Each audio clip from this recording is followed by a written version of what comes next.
most important lectures you'll have all year, maybe throughout your debate career, because it is all ultimately about what your audience, the judge, hears you say rather than what you do say, and trying to learn how to make sure that what you want to say matches up with what your judges hear is a very, very important part of the process of debate.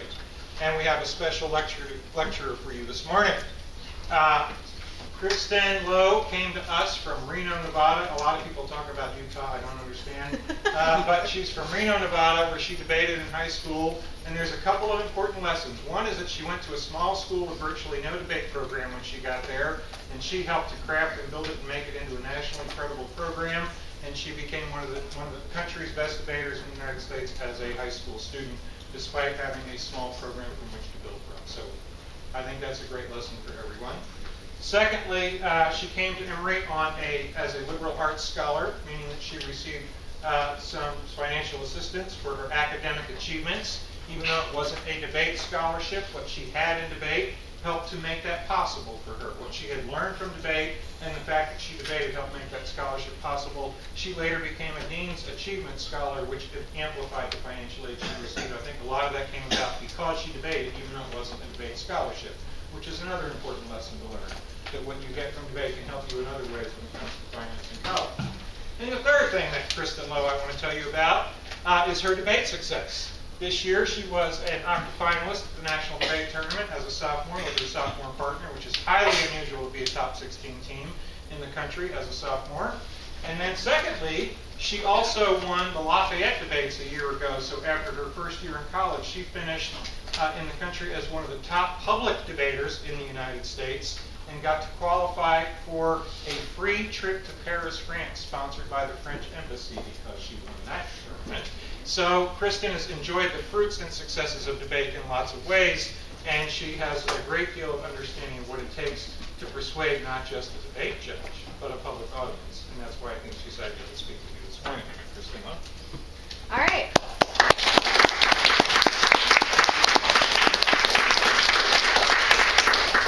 So, as Bill said, I'm going to talk to you all about persuasion. This lecture has 3 parts. I'll try to break it up in a way that allows you to take notes on it in a structured way, since that's always how I preferred lectures to be delivered. My only request is that if you have a question, just write it down and save it for the end so that we can get through the lecture. So, the first part, why should you care? I think there's a common perception, especially among sort of higher level policy debaters, that persuasion is something our activity is lost. That the way we debate is a practice of doing research and speaking as quickly as we can about as much as we can, and that loses the sort of fundamental elements of persuasion, which most of us tend to think of as you and I communicating in a way that invokes your sympathies, where I'm speaking slowly, using elaborate hand gestures to make my points. If you've ever done a speech event, you know how this looks. I disagree. I think debate at every level, and particularly at the higher levels, is fundamentally persuasion activity. So the reason you should care is if you want to win debates, or if you want good speaker rewards, or if you just want a ton of trophies, whatever your motivation is, the way to do it is to recognize that there are persuasive elements of every debate and to understand how to utilize them to win. I think one of the most common things you hear, especially from young debaters after they lose debates, is that, oh, we totally didn't lose that debate. The judge was so bad, and we were so right about everything. I am of the conviction there is no such thing as a bad judge.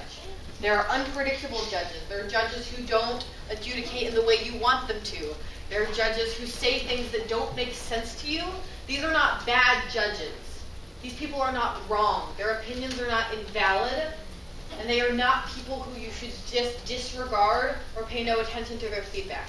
The reason is because everybody walks into a debate with a different predisposition, a different belief about something, a different feeling about the world, a different understanding of what debate is supposed to look like. Which means debate is a conversation between you and a judge in which not only are they expected to listen to you, you are expected to listen to them. What does that mean? It means that you need to know what's persuasive to them. You need to understand what they want out of you. Which means there is no bad judging, there's only bad judge adaptation. And persuasion is the act of adapting to a judge so that what you say persuades the critic in front of you, and you're not just talking to a wall about things you think sound intelligent. The next reason persuasion is important, besides just everything about debate is persuasive, is that really, really good debates, are often decided only on persuasive factors. I think everything is a persuasive factor, but what I mean by that is if you get into elim debates, let's say the sems of a major tournament, most decisions are 2-1. Part of that's just because people see the debate differently, but part of it is because those debates are really close. Two really good debate teams where there's not an obvious victor in the scenario can have a debate the same way on any given day and have a different outcome. Why is that true? Because different things can contribute to what happens in a debate besides the arguments that are made and how they're made in that instance. How tired people are, how an argument was said very specifically, what someone was wearing. All these things contribute to what happens in a debate, which means when a debate is very, very close, it is those other factors that determine how debates are won and lost. If you've ever been in an elim where someone was judging you at 8 in the morning, judges are absurdly tired. Like, don't know what's happening tired. You would be astounded by how bad some debates and how bad some decisions are early on elim mornings. There are literally debates where people will decide based on the team they just think should have won. Which means part of debating is being a team that people think should win, and part of that's just being persuasive. The last reason I think you should care about if you understand persuasion or not is because a lot of you, this might be the last time you debate at our camp tournament. And that's okay. Debate isn't for everyone. I think it should be, but it's not. But persuasion is something that is valuable no matter what you do. You can be a doctor. You can be a lawyer. You can be a cosmetic surgeon. It really doesn't matter what you want to do because at some point you will have an interaction in your life, and I think every day you will have interactions in your life, where the ability to convince somebody to hear you and to agree with you is an incredibly powerful tool. And the same way you do that in debates is the way you do it in other places. It is an acknowledgement that we will talk about sort of structurally in a second, that you have the ability to look at someone and impart your ideas onto them in a way that they say, I agree with that. Just take a second and think about how many times in your life that would be useful. And even if you think you're going to quit debate because you hated the last week and a half of your life, in which case I'm really sorry, then you should still listen because I think there are a lot of things in this lecture that can help you. So, part 2. What is persuasion? I'm going to start with a definition, or at least a statement that was made by Aristotle, who was sort of considered the father of rhetoric. And Turner talked to you a little bit about Aristotle, but he had this idea of the 3 different modes of persuasion. So, according to Aristotle, persuasion is achieved by the speaker's personal character, when the speech is so spoken as to make us think him credible. Secondly, persuasion may come through the hearers, when the speech stirs their emotions. And thirdly, persuasion is effected through the speech itself, when we have proved a truth or an apparent truth by means of a persuasive argument suitable in the case of question. If anyone's ever learned anything about Aristotle, maybe in school, maybe in your own time, you know that these are Aristotle's 3 modes of persuasion. Ethos, pathos, logos. Are we all sort of familiar with this? Head nods, disagreement? Yes, no? Okay, love it. So I'm going to talk about these quickly, and then I'm going to not talk about them, because I think there is another definition of persuasion that I sort of feel comfortable with and that appeals to me that I'd like to talk to you about. But briefly, what are ethos, pathos, and logos? Yes? Ethos is ethics, logos is logical appeal, and pathos is more emotional. Kind of. I like that. Does someone want to say something else about ethos? Yes. Ethos is when you add credibility to the arguments by the way you present them, so not necessarily what you said, but the way in which you present them just makes you have more credibility. Okay. Anyone want to add on that? Yeah. Ethos is like physical appeal to a judge, like correct posture, being confident in yourself, talking with like a certain tone, things like that. Yeah. It's generally just appealing to the fact that your argument is based on things made by qualified individuals. Okay, I like all that. Ethos is credibility. It is an appeal to your character, your trustworthiness as a speaker. It is a way of saying, this is why you should listen to me when I'm talking. Because in the course of the day, you will hear tons of people speak, and you might disregard a ton of their opinions. Listen to mine.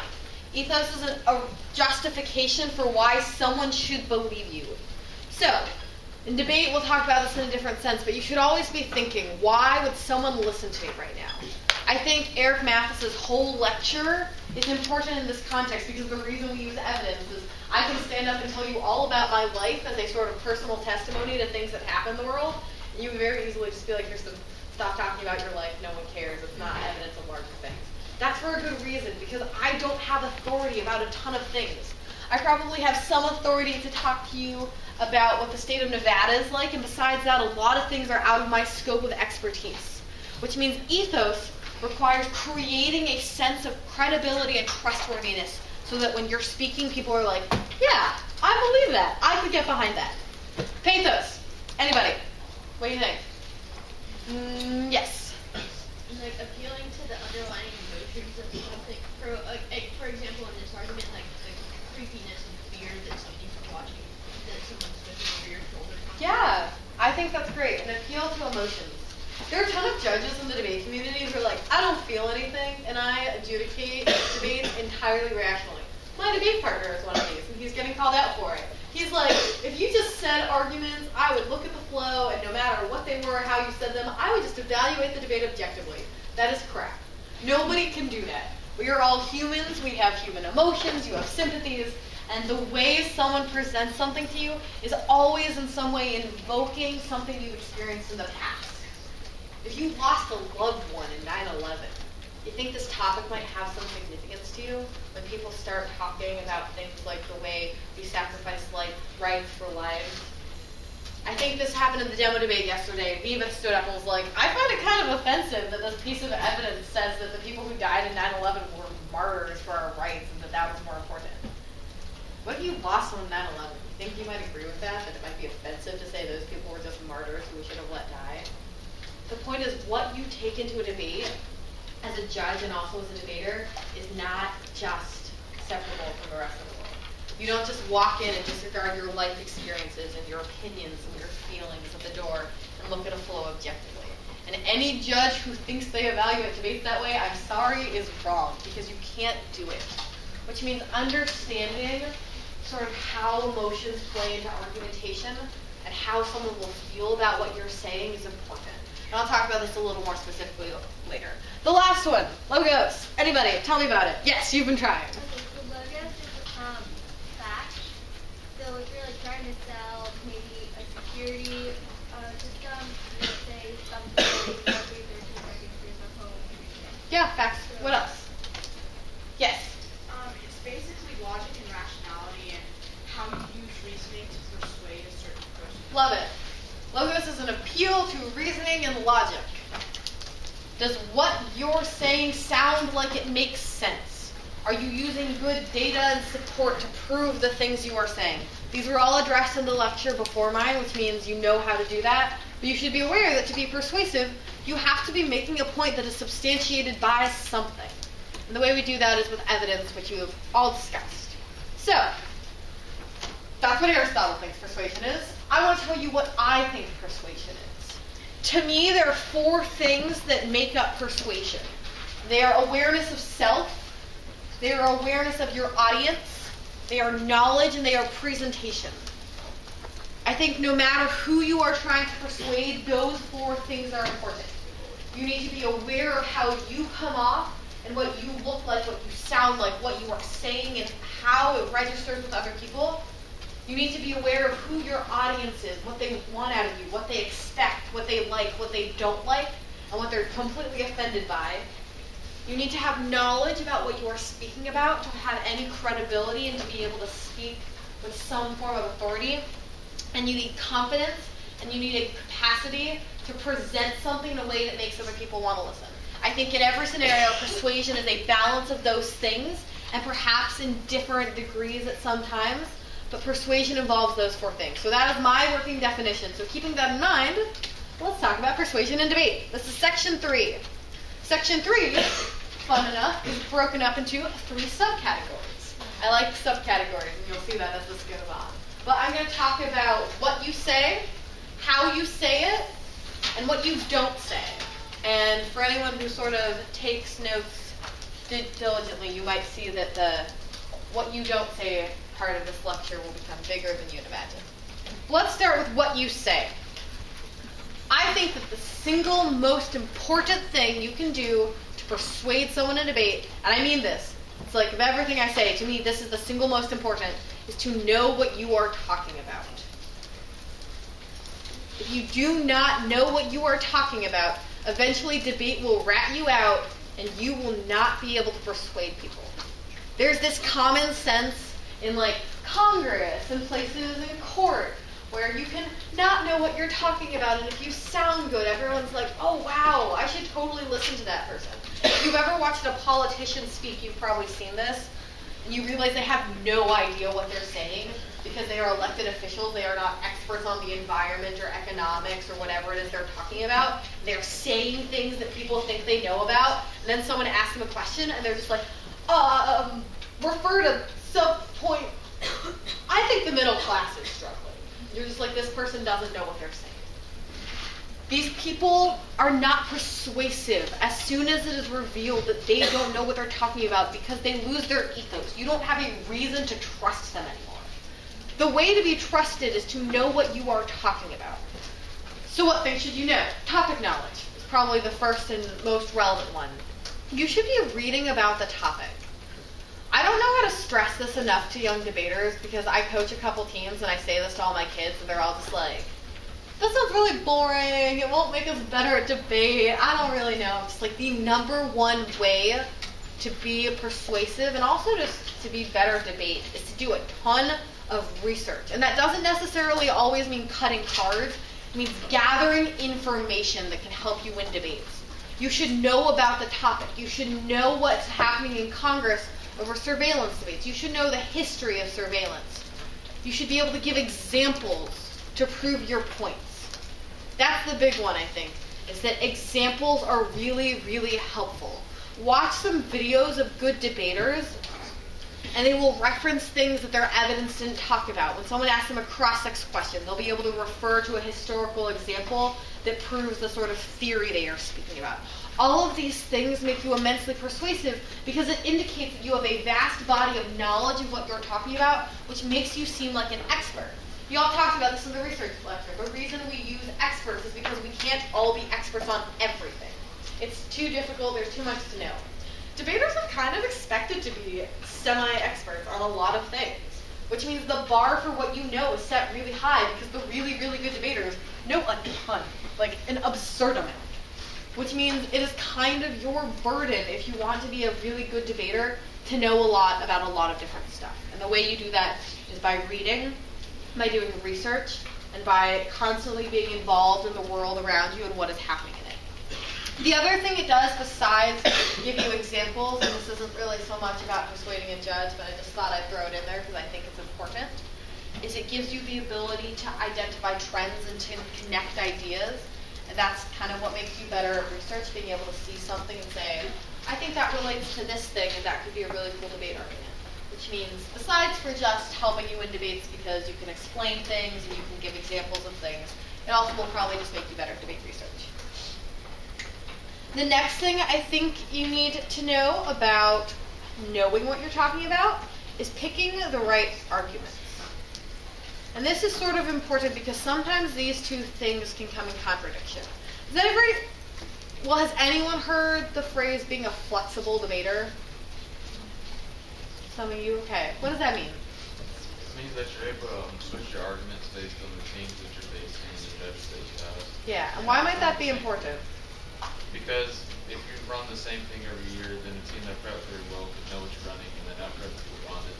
Or if you're running a judge that doesn't like the arguments you're running those arguments gives the other team a huge advantage over you. Yeah. Did everyone hear that? The synopsis, if you didn't, was that being a flexible debater means being able to go for different arguments against different teams and in front of different judges, which is important because it allows you to persuade different critics differently. You've all probably heard of judges who are just like, I hate the critique and I won't vote for it. Those people exist, I think less so than they did maybe a year or two ago. But there's a camp of them and they're not wrong. Their opinions aren't bad. They're allowed to feel that way. Not everyone agrees with that, but that's their opinions. And if you only read a critical app and you want to sit there and talk about ecofeminism and sing songs, like, that's awesome, but not everyone's going to agree with that. Which means, what do you do in the scenario if someone is judging you who doesn't agree with that? You have choices. One choice would be to just fight the uphill battle. Be like, you know what, I'm doing something well, I know I can convince anyone of it, and I'm going to win your ballot by disproving everything you already believe about the world. It's kind of difficult. People don't like being told that their beliefs are wrong or that the way they feel is incorrect, and a lot of people have very strong beliefs about debate. You have to remember this, and this is important in understanding debate in general. A lot of the people who are judging you, especially at the higher levels, gave up their lives to teach you debate.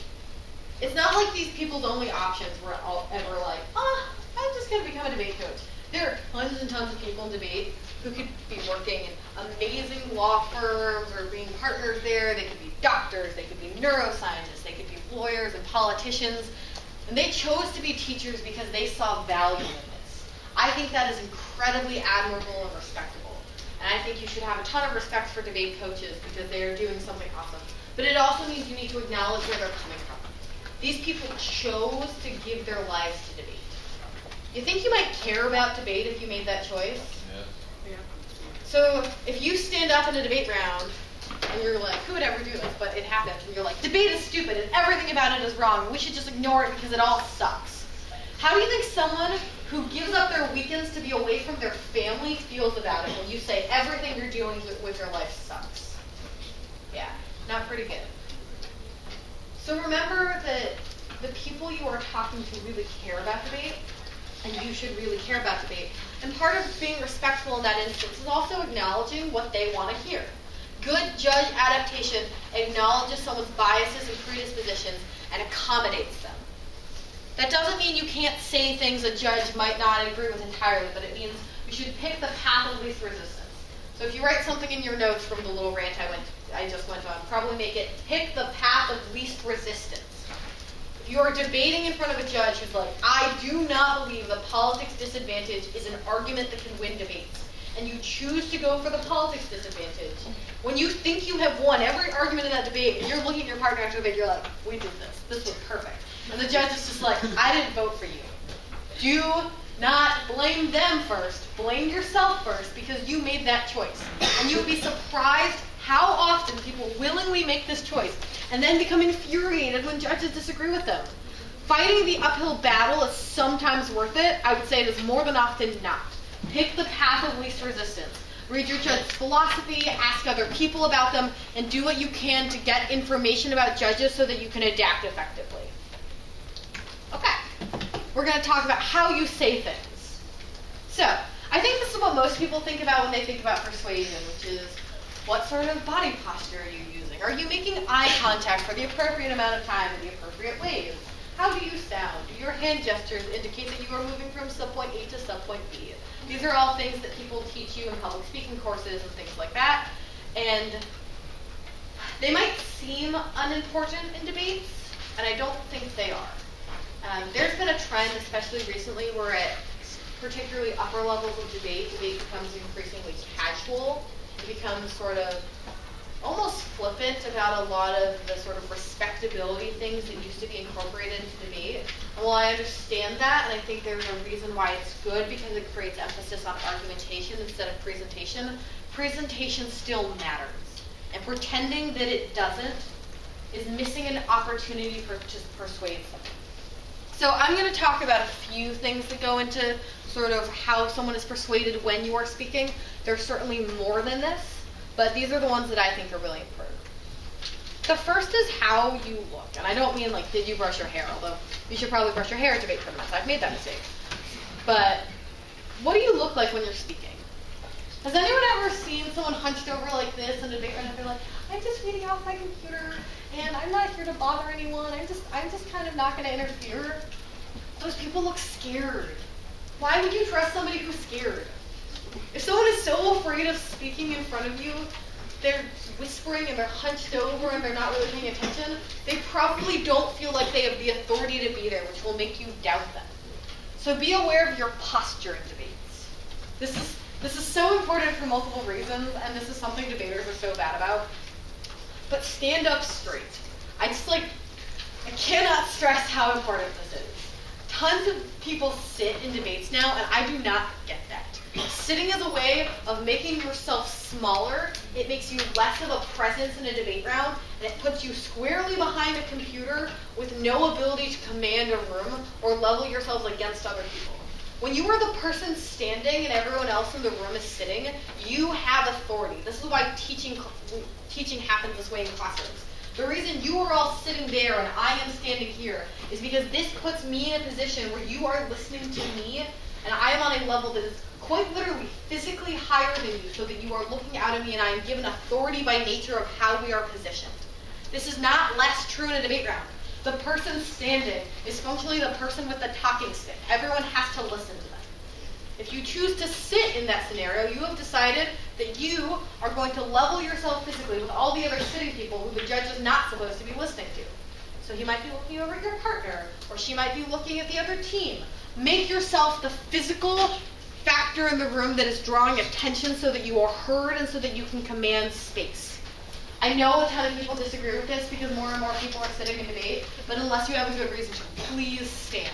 I think also in cross-sex, people sit in cross-sex now. It's sort of a weird trend. I think you should stand to give cross-sex. It allows you to be a presence. I'll give you another example of why this is important. How many of you would identify as short?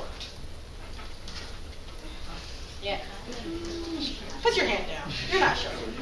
Same. I'm going to give you a secret about being short in debate. Melissa might have talked to you about this because she loves talking about this.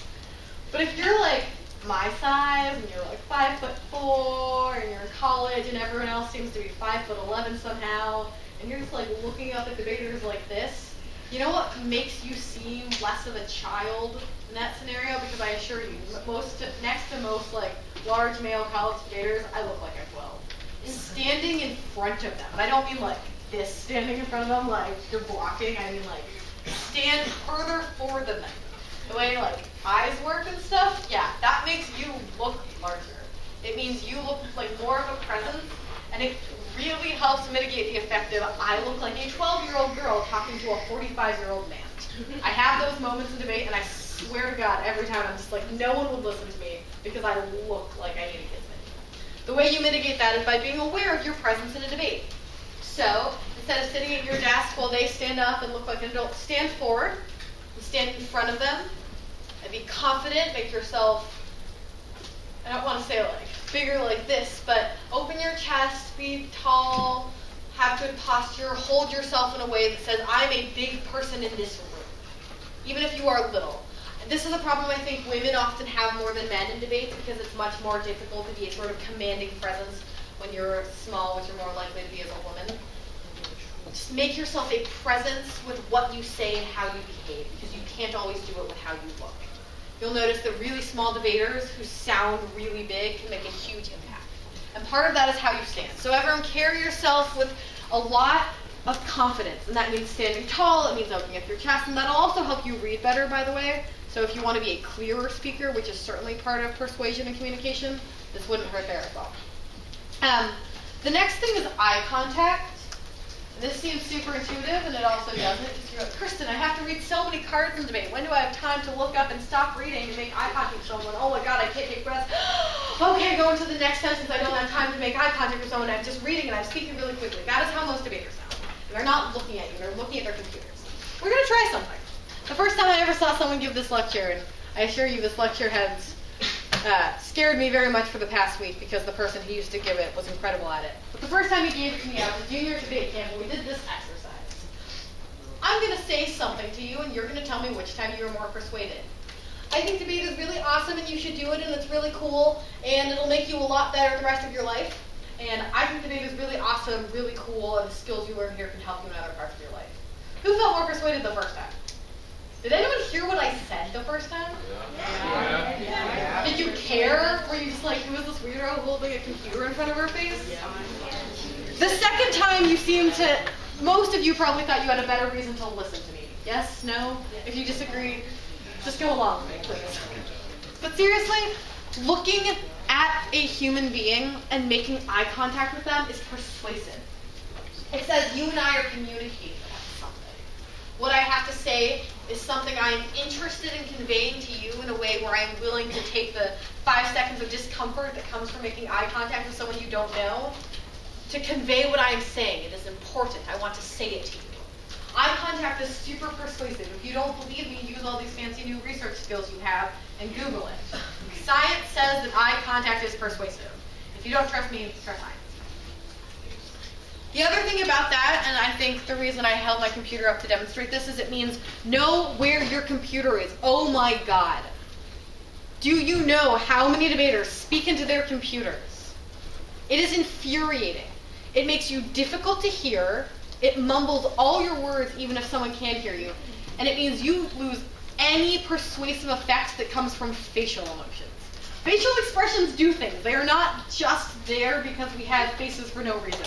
They are nonverbals that are effective at communicating what we are trying to say. When you smile, you are saying you are telling someone something. When you frown, you are telling someone something. When the other team is saying something ridiculous and you and your partner are sitting there going, we didn't make that argument, you are saying something. What your face does in a debate matters. And sometimes it can be really off-putting and sometimes it can be really effective. For all of you who've debated before, you know like how this works. When someone's talking and the other team is totally looking at them like, you did not do that, or you did not do that. Those people's facial expressions are saying something. At every point in the debate, everyone's facial expressions are saying something. If you have put your computer in front of your face, you have decided to surrender the ability to communicate with your face. Which means the other 3 debaters sitting with you are now given that opportunity. If I'm looking at a computer, I'm looking at the other team making really disgusted faces, I'm probably going to focus on them because computers aren't interesting and they are not persuasive and they have no ability to communicate with me. Be aware of where your computer is. This is so important and people are so bad at it. When I judge debates and people do this, I will literally tell them to move their computer around until they have put it in a place where I am sure they will not stand behind it because I do not want to listen to someone talking to their computer. When you have a stand, angle your computer so that you are making eye contact with the judge. Eye contact is important. Make it. The next thing is make sure you are speaking, not reading. This is really difficult because I think there is a conception of speed as something that requires a very monotone and sort of soothing, humming sound. That seems to be the way a lot of debaters speak now. I don't think that's persuasive. I don't think it's ever been persuasive. And a lot of debaters speak this way. And the reason why is when you're learning to spread, you look at debaters who are older than you doing it. You're like, they all sound like this, and they're just a slow, fuzzy sound, and it's moving really quickly, and there's not a lot of information. I can't really understand what's happening. And it's this tone that you hear, and you're like, oh, that's what spreading's supposed to do. I can model that behavior. And that behavior gets passed on, and I don't know why we do it. There's nothing persuasive about it. You know the people who breathe really weirdly when they speak and and you're just like, this person is dying. It's what it sounds like. Why do we do that? There are ways to breathe well. There was another debate camp that I had a lot of friends go to when I was in high school where they literally had to do breathing exercises once a day. Where they learned to open their diaphragms and make it so that they didn't make sound when they were breathing. It is actually possible. And going doesn't make you a better debater. It's just something you have decided to not overcome. It is a speaking habit that is manageable and people don't manage it. Think of the way you would speak publicly. The same way you would do that is the way you should speak in debate, just at an accelerated rate, which means emphasis, which means changing your tone at least every now and then, is a really helpful way to convey what you are saying. The reason that we don't speak in a monotone fashion is because it makes it difficult to distinguish what is important and also how sentences are broken down. Don't lose your ability to convey that in a debate, which means how you speak should be with intonation, it should be with some form of emphasis, and it should be in a way that is conveying information. I think a lot of you are probably still at the sort of stage in your debate career where you are learning to spread, or it's still a skill you are mastering.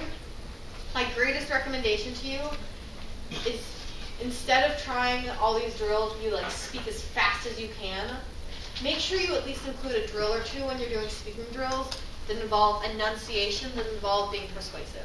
I think the good one is I always do a speaking drill that goes about 70% speed that is supposed to be about emphasizing words, and that allows you to do it when you speak more quickly. But include those into your speaking drill regimen. You'd be surprised how much they matter when you're distinguishing between the first and the 10th speaker to turn. The last thing I want to say about how you say things is how do you know? This is the self-awareness part of persuasion I was talking about earlier. How do you know what you sound like? It's really, really difficult, is the honest truth. It's difficult to give yourself an assessment of how you're coming off, especially when that assessment involves self-criticizing. I think the best way to do this is to record yourself. This lecture is being recorded right now. I'm going to go back and watch it and criticize my public speaking style because I'm often in positions where I'm speaking to you. In lab this afternoon, I'm going to be speaking to the kids in my lab, and I'd like to be able to do that in a way that both engages them, hopefully, and also conveys information to them. And I would like to be able to watch myself and improve myself, and an awesome way to do that is by taking a video. You can do this on phones, you can get cool little cameras like the one we have over there. Whatever it is, find a way to record yourself. Even if it's not in a real debate, it might just be doing speaking drills at home, and be honest with yourself about what you sound like. I had a thing in high school. I was a dancer when I was younger. So whenever I would speak, I would go like this, and I would releve onto my toes all the time, and I would never know I was doing it, but I would be spreading, and I'd be like going like this. This is not persuasive. This is a habit, and it doesn't convince anyone of anything. And I had no idea, and nobody told me. And I saw myself on a video for the first time, and I was like, what am I doing? It was awful, and it was embarrassing, and I was just like, why would anyone do this? And I looked like I was flying. It was really bad. I have no idea. How can you not notice yourself going like this? You would be surprised what habits you have that you are unaware of. And it's not just in your physical motion, it's also in your speech. I talk to the kids in my lab about filler words, the things you say when you're trying to get your mouth to catch up with your brain or your brain to catch up with your mouth. And you say things like, which necessarily means that, which is the phrase my partner uses. The one I use is, that probably implies. There is no time to debate where you need to use the phrase probably implies. I use it as filler speech. I didn't know that until I watched myself. If you want to learn what you sound like, you have to listen to yourself. If you don't feel like you have the capacity to do that honestly, then get somebody else to do it with you. A partner or a coach, even a parent. Just find someone who will listen to you and say, I think this is what you are doing perhaps well when you speak, and here are some things you can improve on. Watching yourself is the best way to get better. I think this is true in like everything. I know nothing about sports, but I'm pretty sure there's something called game tape. That sounds like a real thing, right? Yes? Yeah. People who know sports? Yeah, I'm pretty sure people watch that back so they can improve. The same thing is true in debate. You need to be able to know what you're doing wrong to improve. And the way you do that is by watching. Okay. I'm going to move one thing from one section to another. So there's actually the last subpoint of this. I lied. The last one about how you say something is to know, and this comes from watching yourself, but to know what your strengths are and to be yourself. This took me a long time to learn. Like a really long time. Like 6 years, as in I figured this out like 3 months ago at the NDT, where I was just like, I can't do this in debates. It's really, really natural when you are starting debating to want to look at other debaters who are older than you, or who you think are better than you, or who you look up to and say, I want to be like that. And you say, I want to look like that in debates, I want to sound like that in debates, I want to make those same funny jokes in debates. Like, all of that is a really common phenomenon.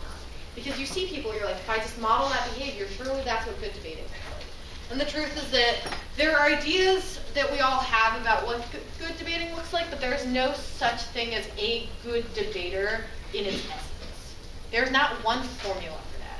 There's not one way to be persuasive. There's not one way to be right. There's not one way to win speaker awards. Look at the NDT's top speaker from this year and last year.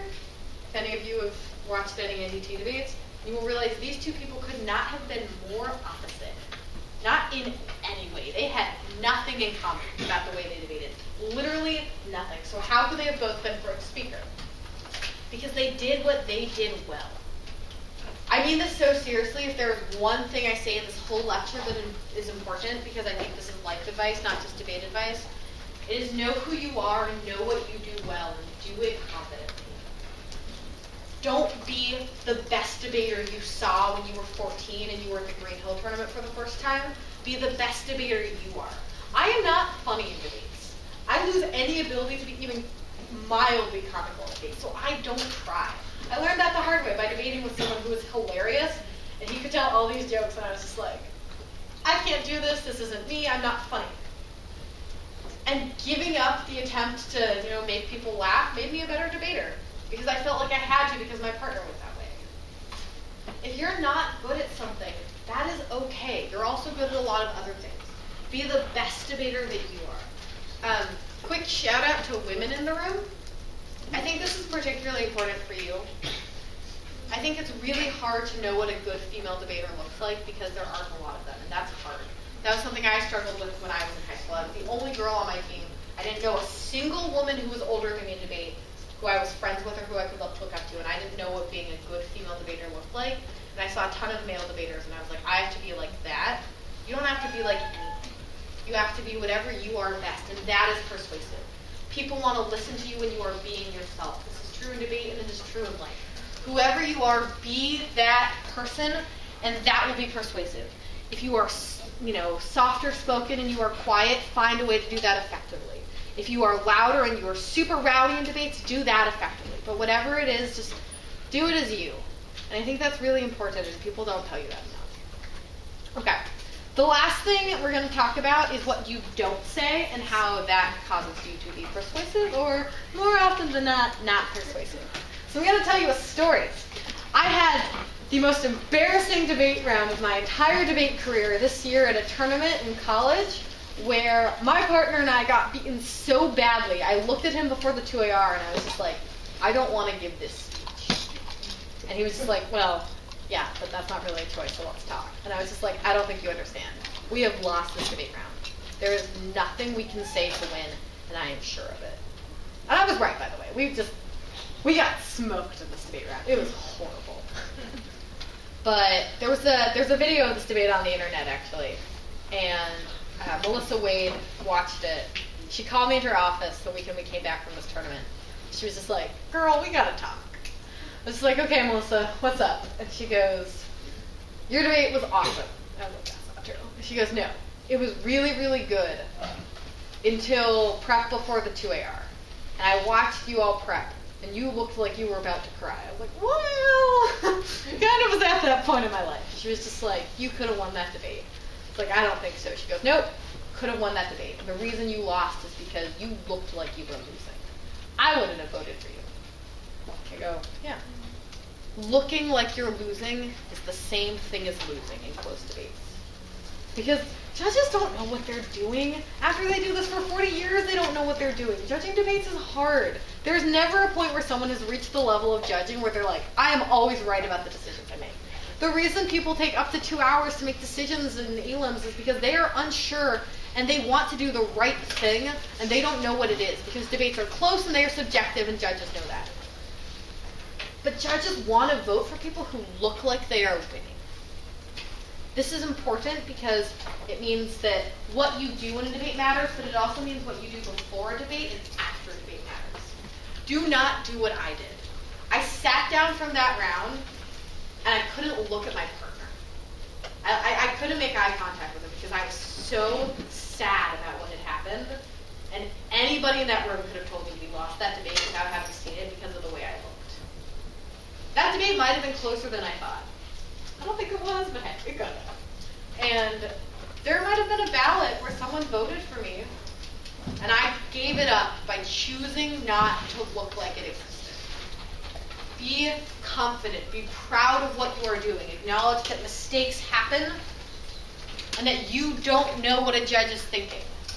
We have also lost debates where I sat down and was like, there is a 0% chance we lost. We destroyed this debate. There is no way out for them, but we lost. It happens. You don't know what the judge is thinking. But you have the ability to affect what they are thinking with the way you look. So when you are in a debate, before a debate, and after a debate, look confident. That means smile.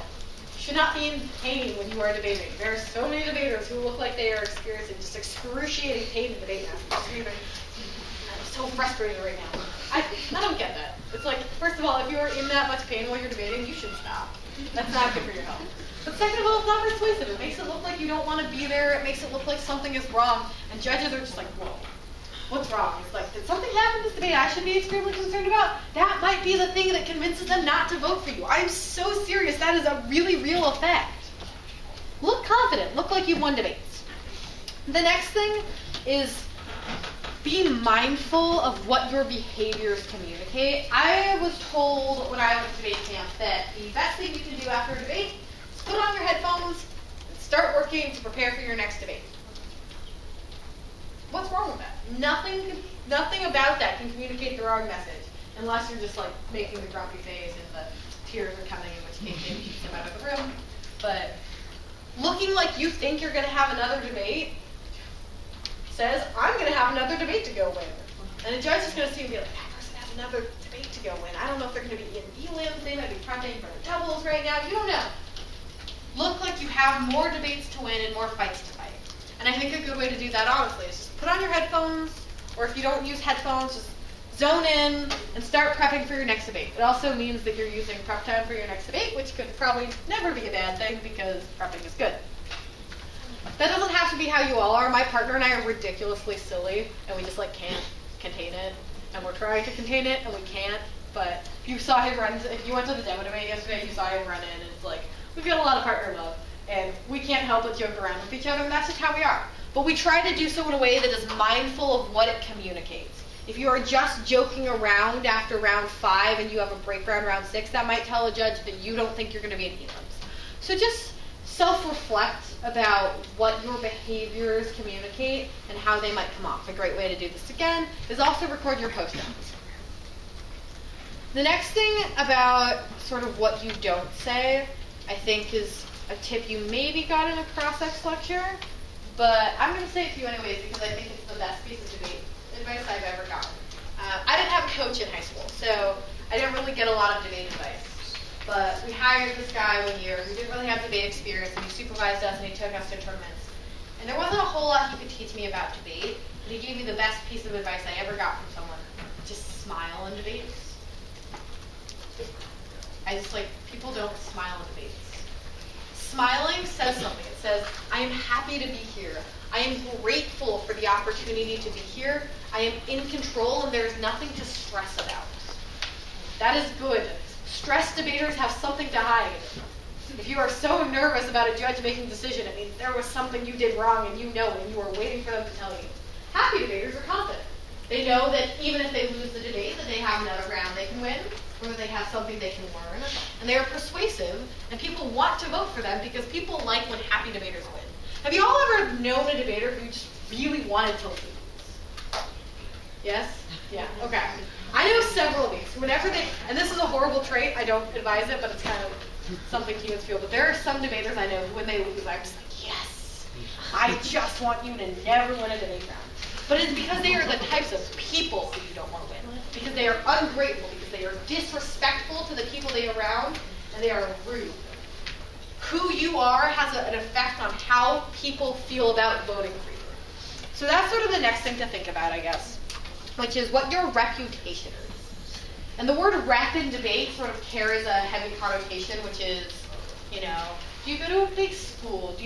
Are you known for winning debates? Your reputation is so much more than that. It is also who you are as a person. There are types of debaters that people want to vote for. And I think the sort of common profile for that is someone who is hardworking, someone who is a good listener and is eager to learn from the people around them and from judges, someone who is kind and appreciative.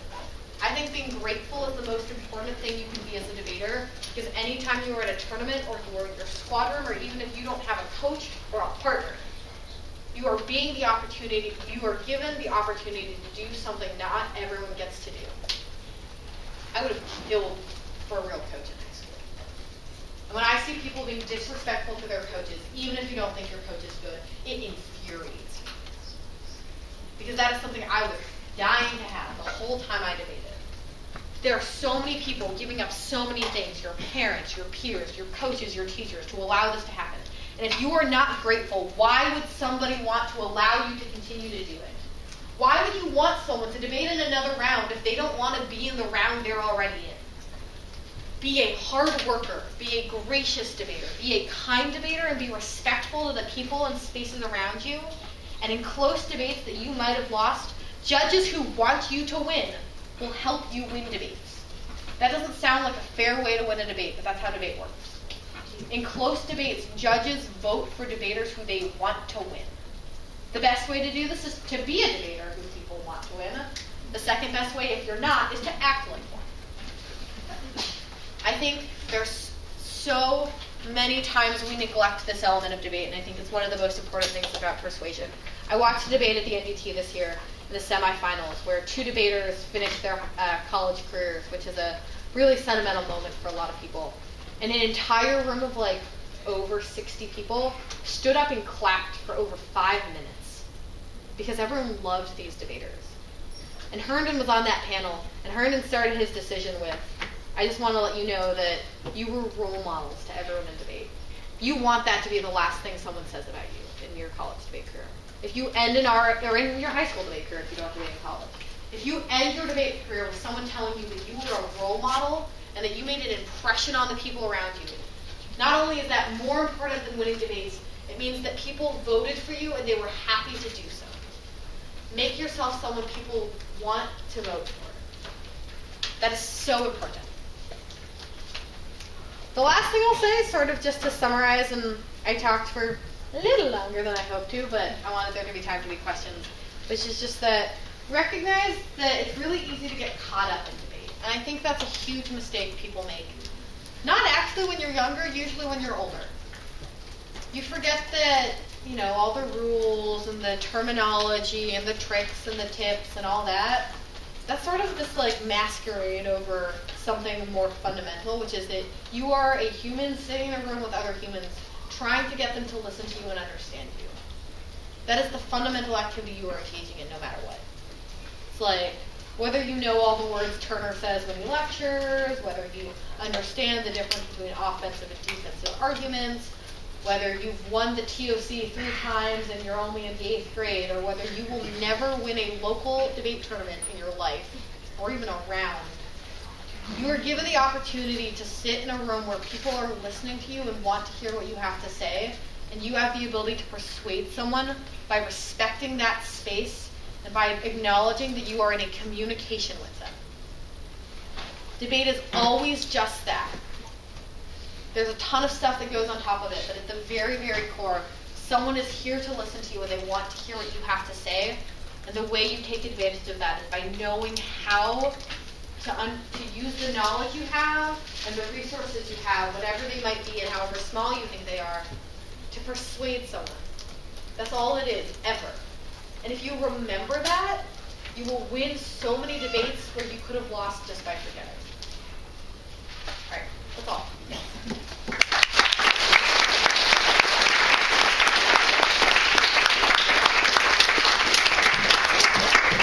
Questions? None? Nobody? Oh, we have a question. I love questions. I didn't get the 4th part of persuasion. My 4th part? Yeah. Let's see. It was presentation. It was self-awareness, awareness of your audience, knowledge, and presentation. More questions, comments, concerns? You're bored, you're tired, you want us to stop talking? Okay. Well, I will stop talking. Thank you all for your attention. Have fun at lunch.